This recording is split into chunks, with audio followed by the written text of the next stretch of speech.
So the Cleveland Cavaliers are 7-0, and I'm here to answer all your questions. Are they really this good? And how did Kenny Atkinson suddenly make them the best team in the league? But before we get to that, welcome back to another video here with NBA Addict TV, where we provide the latest NBA content on the tube. Before we get started, make sure to hit that like button, subscribe, turn on post notifications, leave a comment if you're interested in this video. Now let's get straight to the video. So let's start with the background of Kenny Atkinson's NBA career. It started off in 2008 with the New York Knicks, spending time under Mike D'Antoni, learning what it takes to construct the NBA offense. In 2013, he joined the Atlanta Hawks coaching staff during the glory days under Mike Budenholzer, learning what it takes to command the NBA defense. He went on to be a first-time head coach with the Brooklyn Nets, and with the Nets in 2018-19, he led them to a 42-40 record and ended their playoff drought. And that team's best players were D'Angelo Russell and Spencer Dinwiddie.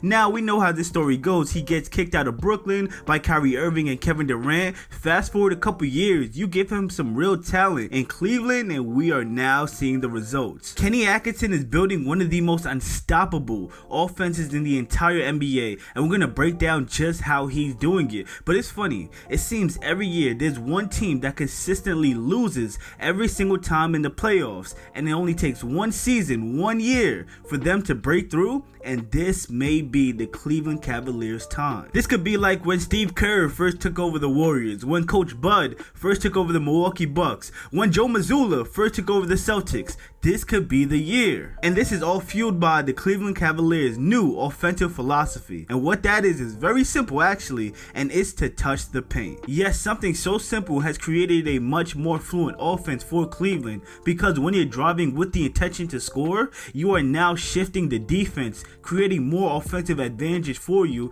and creating more open opportunities for your elite jump shooters, which Cleveland has. Cleveland creates these offensive advantages in a variety of ways, whether that be driving in transition, or perhaps the Evan Mobley post-up, Darius Garland or Donovan Mitchell finding open lanes to drive in, or perhaps they take use of the high pick and roll, but whatever it is, they will apply pressure to your point of attack defenders. And their three-point shooters are benefiting from this practice. I mean, Sarah Merrill, a 40% three-point shooter, Isaac Okoro, 50% three-point shooter, Karis LeVert, who is in a contract year, also shooting 50% from three on about 3 attempts a game. These guys are elite. Kenny Atkinson has tapped into this team and are really bringing out the most from this talent. And most impressively, Darius Garland looks a lot more comfortable in catch and shoot scenarios when playing off of Donovan Mitchell. And not only that, Darius Garland has been playing with the most confidence he has his entire career. Darius Garland is back to being an elite playmaker, an absolute manipulator when in the pick and roll. He's an active defender for his size, and he's keeping the small guard alive, not being a defensive liability on that end as well. And although he is still looked at as their main guy and closer, the offense isn't so Donovan Mitchell dependent anymore. And this is to the benefit of the team and the player, because Donovan Mitchell's shot diet is much improved. And I love that despite the talent around him, Evan Mobley has stayed aggressive and active. It's actually funny, a lot of people will look at Evan Mobley, and I have my critiques of his game as well, but they look at him and say he needs to shoot more threes. But then again, in the same breath, look at Victor Wembanyama and say he's taking too many threes. So which one is it? I don't know, man. I just feel like we don't appreciate guys like Evan Mobley enough. Shout out to Jarrett Allen as well. He's been very good at attacking in space, and that jump hook is money every time. Okay, so far this season, the Cleveland Cavaliers have the second best offense in the entire NBA, second in three-point percentage at 40%, third in three-pointers made, 30 behind the Boston Celtics, who is first,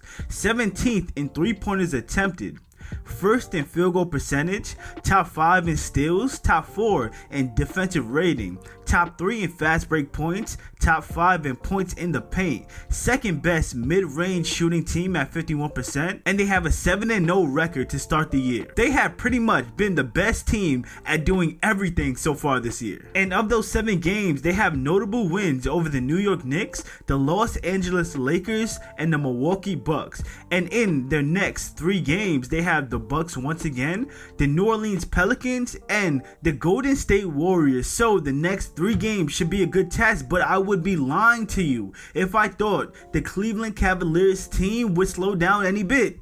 I just don't believe they will. The Cavs and the Oklahoma City Thunder are the 2 Unbeaten teams left, undefeated teams left, and it's going to be exciting to see who gets their first loss. With that being said, guys, let me know what you think of the Cleveland Cavaliers team, man. They are so much fun to watch. Make sure to leave a like, make sure to subscribe, comment down below, turn on post notifications to not miss a single video, and I'll see y'all next video.